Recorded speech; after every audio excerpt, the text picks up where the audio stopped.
set my nose right, just slightly up towards the horizon, and nothing changes, right? There's no curvature over the sea. Is what I mean. Like sea is level, like as we've been talking about it for 10 years, bro. And it's just crazy because in the public, they created this artificial person, this legal fiction, this colorable money, colorable courts, artificial intelligence. Like everything is a persona. It's like a mask, a stage kind of. It's like the news is for entertainment purposes only. We voluntarily subject ourselves to it, which is really private law that's in a trust, and they own nothing and control everything, right? You've heard that before. And that's how they do it, is out of private business trusts, not public but private, right? And that's how they avoid public taxes, is they operate out of the private. In any, let's say, gain on Federal Reserve notes, they pay taxes only on gains. They don't pay public taxes. And that's how they can get away with it, with cheating in the NFL, stealing people's betting money. That's all private trust law stuff the same way. But my point is I think the earth is flat. I'm pretty damn sure it is, because I've researched it with my best friend for 10 years. We've been talking about this, bro. But anyway, right. Yeah. Anyway. Okay. Well, so the tech stuff, we're not gonna talk about that because I don't know. I don't have anything it's about all that related, to say. I think.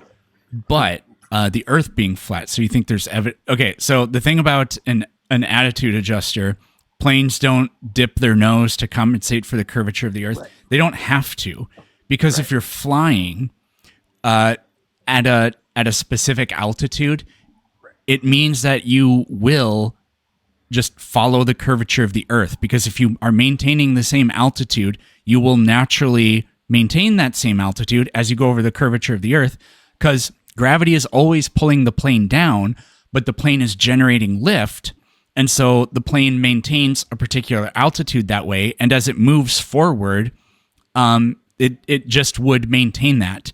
The argument that if a plane is flying level, and that wouldn't work on a flat Earth, would mean that the plane is taking a tangent line, like you have a circle. How do I do this? You grab my paper plate here. That would mean that the plane is going like this, which would mean that didn't really work all that well as an example. But what that would mean is the plane is actually getting farther and farther away from the surface of the planet, which would mean the plane is going up, which would necessitate that the plane actually angles upward, and is expending energy and is gaining in altitude.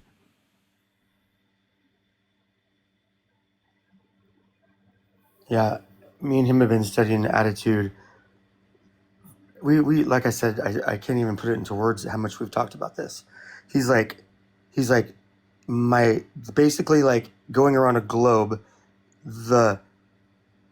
If you keep going all the way around the globe, in theory, right, with what we were just discussing, it would be where the tip of the nose would always, it would basically be like the ass end of the plane would be 5 feet off the ocean floor eventually, because the nose eventually. Yeah, but it wouldn't. Well, that's what we were discussing, right? We're like, but think about it. We were like doing actual hold a plane on the globe model, doing exactly what the attitude indicators, how they work. And he's like, okay, he goes, but just think about it. He goes, now. Level is just parallel with the ground, or perpendicular to the acceleration of gravity. Yeah, well, I mean, gravity is a theory, right? It's not like anything we can actually prove, right? It's the validity of gravity has been demonstrated countless times. So, how did gravity first, in theory, the apple falls on some guy's head, right? Like that's how it all got started. Right? Well, that detail is probably not true, but people had known for an extremely long time that the planets orbit the sun, or that a model where the planets orbit the sun is the most accurate, reliable model. But then they figured out that it only works if the planets orbit in ellipses, and they didn't know how that worked. And then Newton solved the inverse square law, and he just called the force that makes that happen gravity. But Newton's the same club as Einstein, the same club as the Freemason Club. Well, I mean, or the Zionist, or however you want to interpret it. Isaac Newton was, well, people say he was a Christian. He wasn't, but he certainly wasn't Jewish or a Zionist. I wouldn't Have be you ever heard surprised if he actually persecuted Jews. He prosecuted a lot of people. He was actually in charge of like the Royal Mint, like doling out punishments, and he actually came up with like really fucked up punishments. God, I can just imagine back then, especially. It's crazy. But what about? Oh my gosh! So on the flat Earth thing again, I just have to bring this back up again. Like, what about like measurable? Because me and my 5 years old, his mom used to babysit me, and we graduated together. I mean, like we're like best friends, right? And he literally flies Yep. internationally. Go way back. Yep. And we've been literally just drilling this, going, dude. He goes, I witnessed it. He's like, there's no curvature. He's like, ever. He's like, there's never curvature. He goes, I don't see it. I can't measure it. No, you see the curvature. You just see it forward and back. You don't see the left to right curvature. Earth's too big to notice a left to right curvature, but you can see it in weather balloons. But the forward to back curvature is always apparent. That's why there's a horizon. If the Earth were flat, the ground would just blur into the sky. But instead, the ground curves away from you way before that happens, so you get a sharp horizon. The horizon is the curvature of the Earth going away from you. But the horizon's level 360 degrees and rises to eye level regardless. I know, you don't see the curvature left to right because Earth is too big to see it at that scale. The forward and back curvature is detectable because there is the existence of the horizon is what that is. So like every person is like private, right? That sends up their own balloons. You're saying that camera view, like super high altitude ones, right? Yeah. Like the highest of the highest ones. Yeah, like, I might be able to find one for you. Like it proves opposite of what you're saying, actually. No, it certainly doesn't do that. Yeah, I mean, I've yet to see any like proof of any curvature ever, like regardless of altitude. I would like for you to show me. I'd love to see it. Oh, I thought I saved this video. No, I always forget what the guy's name is. Shit. Damn it! I really thought I had it as a liked video. Divergence, perspective. No, it's this guy's YouTube channel, and I can't remember his name. Atmospheric pressure. I mean, when the atmospheric pressure, divergence, perspective. So I've studied all this stuff in depth, right? And I'm like, I tried to literally prove the globe, and after time, I just had to say like, okay, there's no, like I really tried, you know. Mr. Sensible, thank you, Uncle Charlie. Let's see. Yep, here's the one. Now I need to like this. There we go. So Antarctica is the highest elevation continent by almost 3 times. I mean, that's like water requires a container type thing, you know. Yeah, we can get to that. Give me a moment here. I don't know if I'll be able to find the timestamp of it or not. We can see too far, stuff like that. And I get like the mirages. Okay, so without going into too much detail with this, because I don't know if I'll be able to find the specific timestamp, but this guy, Mr. Sensible is his name. He took a weather balloon and he put it way up into, like, how high is he? 38,000 meters, so 38 kilometers. And the particular thing about this that really does away with what the flat earthers argue is, oh, it's a fisheye lens. No, so fisheye lens, yeah, they do the barrel distortion or whatever, but right. On the bottom part of a fisheye lens, you get a concave distortion, not a convex distortion, and you can't see it really here because it's too wide. But what he does is he takes the video and he squishes it, and then you can see that there's a hump to that. I might be able to find it. I'd have to scroll through this though. But he takes it and he does that, and then you can just very plainly. Well, I mean, you can see it there too. But you can really plainly see that even in the bottom half of the frame, it still has that hump. which, I mean, you can see it there too, which means it can't be an effect of the camera. And like I said, sorry, it's a long video, and I don't know No, it's totally cool. specifically at what point he does that, but 1,000. it's on there. It's in there. So sorry, but I'm gonna have to use my Trust Me Bro card. But I told you where it is, and you can go find it yourself. I just don't know the timestamp. I've deep dived into so many videos just exactly like that one, and like from my deep dive, all the ones, not just that one, but other ones that are similar, high altitude, with cameras. Like it shows from what I've found, I can't find any curvature on the high altitude balloon ones. Not any. And I've tried. I promise. Yeah. I'm going to use that one. That one definitely has it. But again, you don't even need the weather balloon. Just the existence of a horizon is the visible effect of Earth's curvature going away from you. Yeah, or you can look at the here. It's level. It literally means horizontal. Like it's level 360 degrees regardless of altitude. Always rise to eye level. That's like from my research what I found. So for something being completely flat, 360 degrees, it doesn't. I don't see how that proves curvature. Because if the Earth were flat, then the horizon would just blur into the sky. That's exactly what you would expect to see. But we can also do things like look at the power lines on Lake Pontchartrain, which are just so very obviously curving away from you. So this is what I'm talking about with the horizon being the forward and back curvature of the Earth. That picture proves flat Earth, not curvature, though. It doesn't. It doesn't prove flat Earth at all. Yeah, because if you look at they're literally curving. No, that's perspective. You have to understand how perspective works. Perspective doesn't make things that aren't curving curve. It does not do that. That's exactly what it does. It's like no, it never has done that.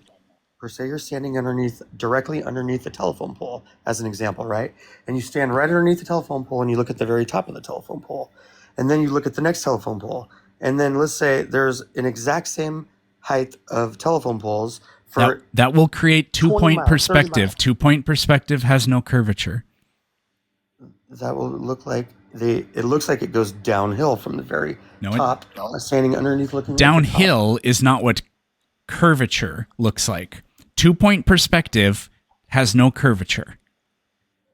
Okay, so bring up the last picture you just showed again.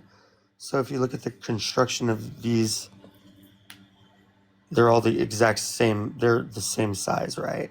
There's not one taller, one shorter. Like they're all exactly. What's happening? It's not. Can you see it or not? No, I cannot. Yeah, why is that? Because that picture is one of the flat Earth arguments for flat Earth, the one you just showed. Yeah, I don't know why they claim that because it's just so obviously not the case. There you go. Yeah, but they're all the same height, right? Yeah, like okay, you can just.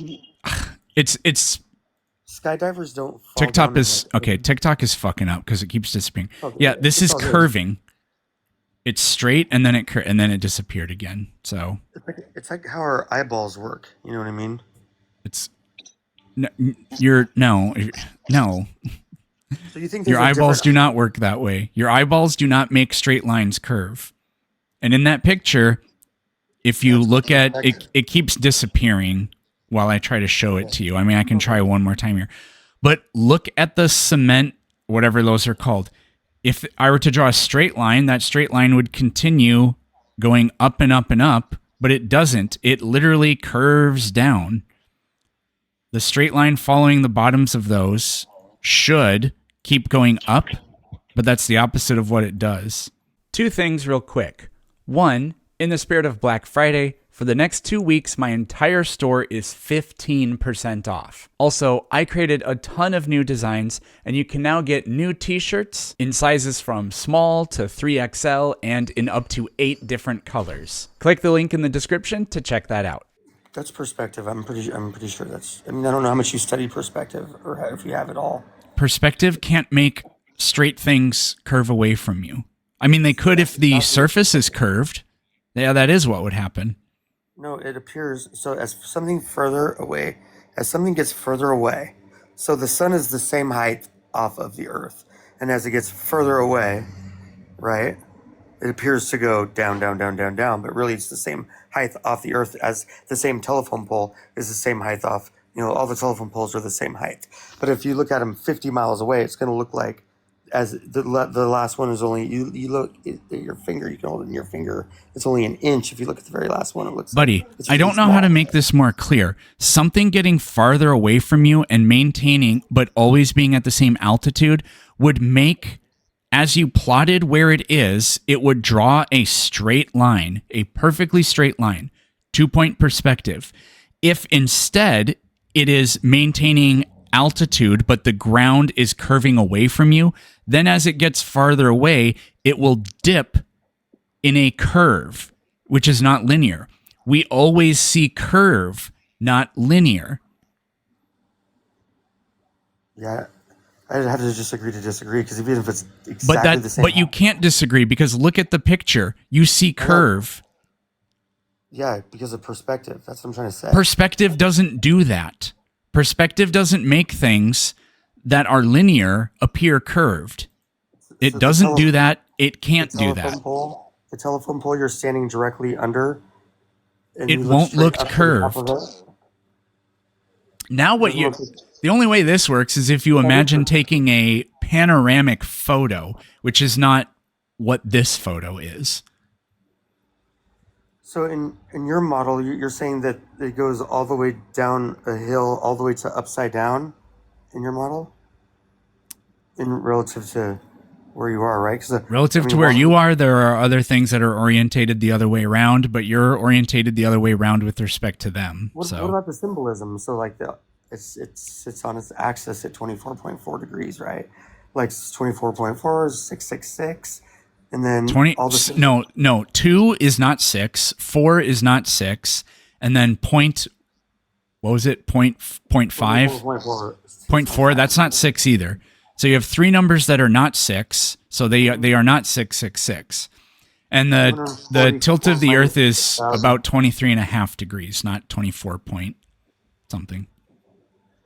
Oh yeah, well yeah. And if you look at the older Encyclopedia Britannica, it was 24. They had to change it to because the symbolism was they don't want it to be too that known, so they switched it to 23.5. But it used to be 24 exactly. 24 is not 666. It's 24. 244 minus 1,000 is 666, right? I mean, that's what I'm trying to say. Anything minus any number can be 666. Did you know what 666 minus 0 is? Well, I'm not going to tell you, but if you look it up, you're going to get a very bad surprise. I'm going to have to look that one up, I guess.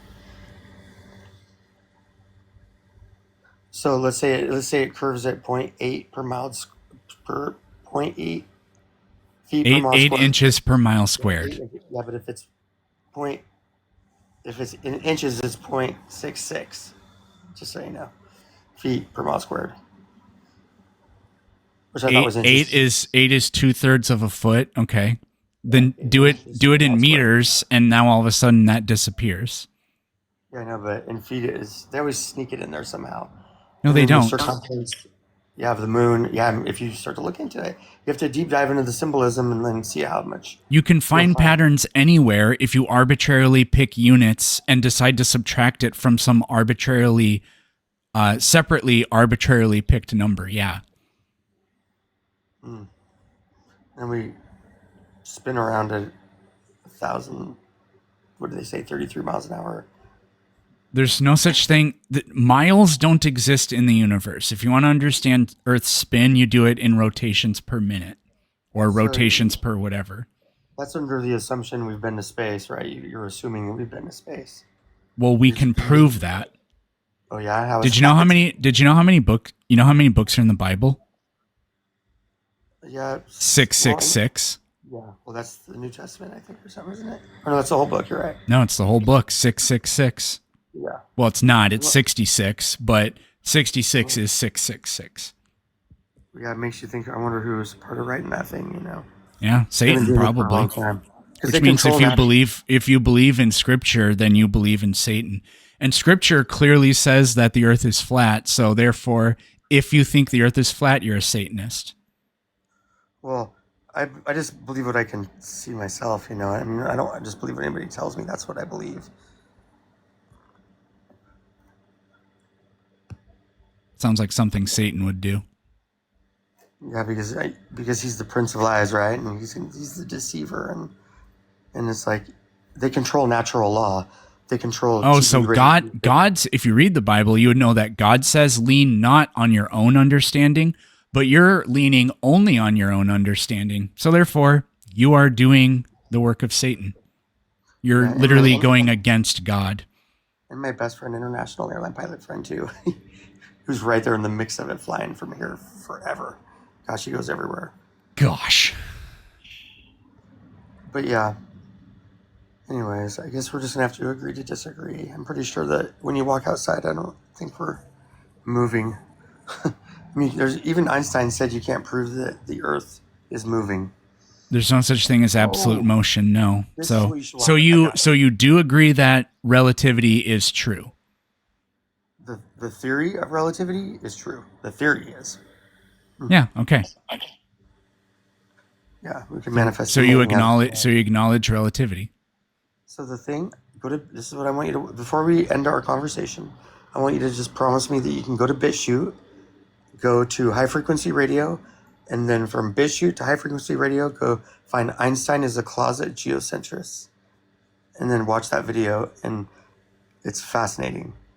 I promise I won't do that. I also don't care if Einstein. I don't care if Einstein thought pee was stored in the balls. We can tell that it's not, and we literally have video. Like there are satellites that take photos of Earth from space every like 30 minutes. CGI only. I've never seen one that's not CGI, but I mean the comfort of your living room showing you pictures. In other words, like there's not one picture of the Earth that's not CGI. Literally all the pictures taken by that satellite are not CGI. They're digital pictures. If CGI just means digital, then you're CGI right now. Well, in the public you could be right because of the legal fiction artificial person. You know, Apollo 8 took a photo of the Earth in film, right?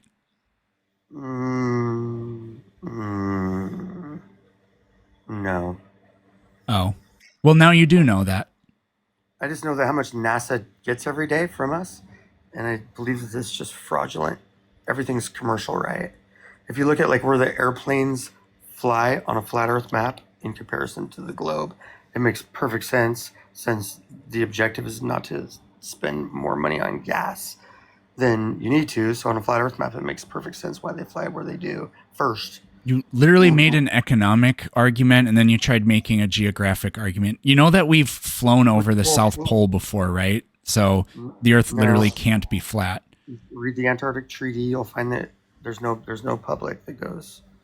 You got to read the Antarctic Treaty. We can't go there. I have read the Antarctic Treaty. It doesn't say what you think it says, but also this flight over the South, the first time it was done, pretty sure it was before the Antarctic Treaty was signed. So there have been people that have flown from South Africa to New Zealand over the South Pole. That can't be done if the Earth is flat. And this was like way back in the 60s, maybe late 50s, but I think it was the 60s.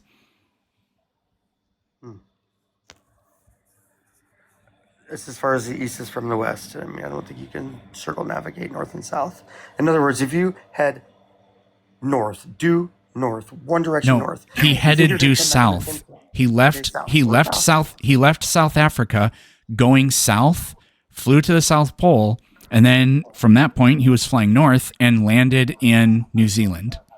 And if he would have kept going straight, he would have ended up in the same spot, back in the same spot. Because the Earth is a globe. This can't happen if the Earth is flat. You can't fly south.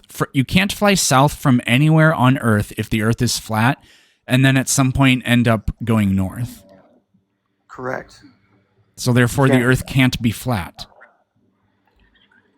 Okay. Are you also aware that as you go, if you're in the southern hemisphere, if two different people go south, they get closer together? Are you aware of that? Well, this, these are This is literally known. You which way can is you can up take on the two globe? towns in the southern hemisphere that are on the same line of latitude and compare them to two different towns on the same lines of longitude farther north, and the ones farther north are farther apart from each other. Yeah, the longitude lines, they really ruin the further south you get. It's ridiculous how the discrepancies and inaccuracies are. Of the flat earth, yeah, because as you go, if you're in the southern hemisphere and you go south, you get closer together. Literally, the flat earth is completely debunked by that one fact. Does the globe spin or does it not spin? I guess is my question. It doesn't matter if it spins. If No, the no, earth were stationary, you would in your still get model. closer together as you travel south. In your model, does the This globe has nothing spin? to do with as you go south in the southern hemisphere, you get closer together.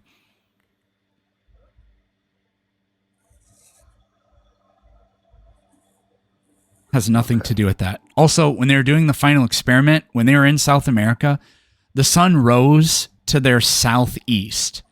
The sun is never, on your model, south of the Tropic of Cancer, Capricorn.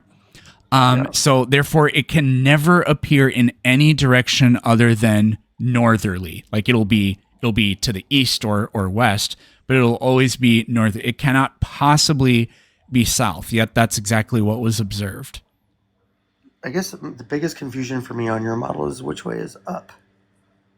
Opposite If the the- direction of the acceleration of gravity. So if you're on the equator, because what goes up must come down, right? So if Yeah. you're on the equator, is it fair to say that the North Pole is up and the South Pole is down on your model? Would that be correct? No, it's like north and well, it would be north or south of you, which is essentially forward or backward of you, depending on what direction you're facing. If you're facing north, it's forward from where you are. So north, the true north, right? Like the magnetic north. The geographic North Pole, and the magnetic North Pole is close to there. They are toward the north, which is just a coordinate on the globe. It's not a. You can literally. I was gonna say you could assume like a 2D globe. That doesn't actually make any sense. But you don't need an upward axis. You just need like a curved plane in front of. I guess you can technically have a curved plane, I suppose. So.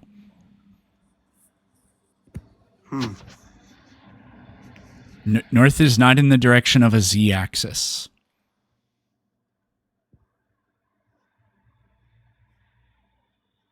So why does, if we're traveling through the galaxy at all these crazy speeds, hurtling through space around the sun, the Earth is spinning. Why? What about the Why don't the North? stars change? Just every single year. it's Because the they're exact- moving too. Oh, they're moving too. Yes, all of the stars around us are also orbiting the galaxy with us, so they travel with us. But also, have you ever done the math on this? Because I have.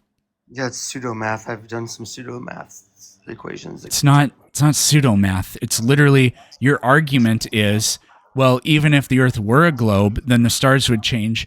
No, they wouldn't, because even if you do the math, it works out that even after a year of Earth traveling, the closest stars would change by far less than even 1 degree. Like you wouldn't be able to see the change anyways. But also the stars do change in their position because Earth precesses. This has been known for an extremely long time. The North Star to the ancient Egyptians was Thuban, not Polaris. We know this for a fact. We were camping one time, and we actually took it was a superstar night in summer. It was a summer night, and it was one of those nights where it was like, oh my gosh, you can see everything. And we took a picture of it, and then a year later we went back and it was crazy how literally it was like the same exact. A year later we're like, no way. That's what you would expect, yeah. Right. It's insane. But how the North star, is always locked in its fixed spot right above.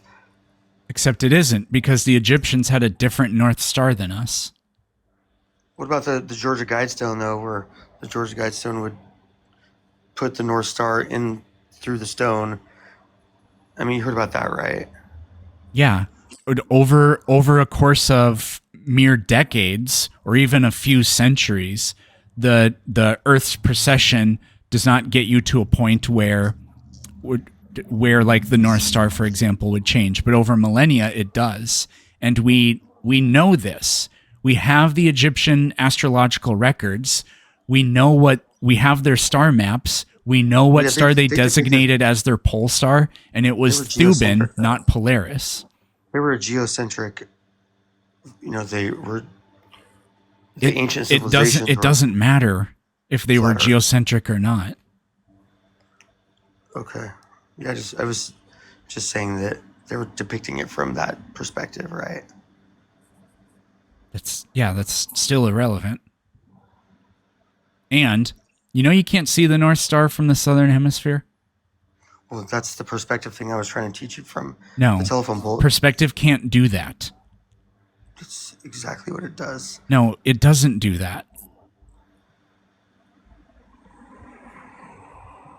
Okay, also, you know that the elevation of the North Star in the northern hemisphere always perfectly matches your latitude. If you try to do this based on flat Earth calculations, it always fails.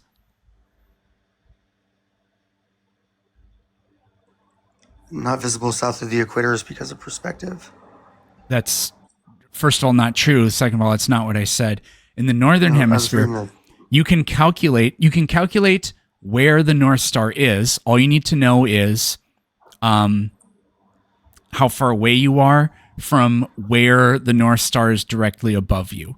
So obviously that's the North Pole. So if you know how far away the North Pole is, and even on a flat Earth we would know that, you can do some simple trigonometry because you know two angles and you know your base, which means you know exactly where the North Star is. Now use that and go to a different location and you still know two angles and your base, and then you predict where the North Star will be, and it always fails every single time. Meanwhile, with a globe calculation on the North Star being far away and the light from it coming to us essentially parallel, that will always match a tangent line. It's actually kind of like an inverse of a tangent line, sort of where you are. So its elevation should exactly match your latitude, and it always does. So why is it 50 degrees colder in the south than the north? It goes around all the way around the sun in a circle. Wouldn't it hit all different sides of the bottom of the earth? You're covering your microphone. Why is it 50 degrees colder in the south? You're still covering your microphone. I haven't heard anything you've said. 50 degrees colder in the south. Why is that? What does that have to do with the failure of the flat Earth model to predict where the North Star is? Well, I'm just jumping subjects. Sorry, I'm just trying to understand. I'm trying to have understanding. That's all, But why not? So why not try to understand the point about? I received it. I'm going to deep dive into what you were just saying, and I'll have understanding, and I will deep dive into that. But now, just jumping subjects on you. Sorry. Why is it 50 degrees colder? That doesn't make sense to me. What is 50 degrees colder than what? The South and the North Pole. Oh, it's 50 degrees average colder in the South. Maybe I've never heard that before, but the South Pole is higher in elevation and it's landlocked. So the climate patterns there are completely different. The North Pole has perpetual ice, but it is still surrounded by ocean. So oceans mediate temperatures by a huge amount. Like in Alaska, like Anchorage, Alaska, it doesn't actually get below freezing very often because it's next to the ocean, and the ocean there is always ice free. Like there will be icebergs occasionally, but it's always ice free. So the oceans, which are huge, are always at or above freezing, which keeps the air above it almost always above freezing. So geographically, the North and South poles are just completely different. I mean, 93 million miles away. I mean, oh, wow. I just have a hard time with the globe. Big numbers scary. Yeah, and I mean, I watch the sun with my own eyes when I walk outside, and I watch the sun with my own eyes move. That explains a lot. I mean, have you ever watched it disappear into the ocean before? Yeah, bottom up, which is impossible if the Earth is flat, but is exactly what you would expect if the Earth is a sphere. So, but you have watched it. Doesn't it look like the sun is moving to you? To you. That is what it would look like, yeah. If one of us is moving, there's going to be apparent motion. But the great thing is that the sun doesn't change in its angular size as it moves, so therefore we know it's not small and local. It's big, far. The angular angle it comes in changes, though. Winter, summer, fall, how it crosses up. Because of Earth's tilt. Yep. Right. Flat Earth has no explanation for that. Yeah, I just find it interesting. That's all. Anyways, yeah. Thanks for talking with me, bro. Okay. I gotta go. I mean, yeah, you do. This video and all my videos is on my Patreon, ad-free, and you can get a free copy of my first book by being a member too. Plus, your name will appear in the end credits. Thank you.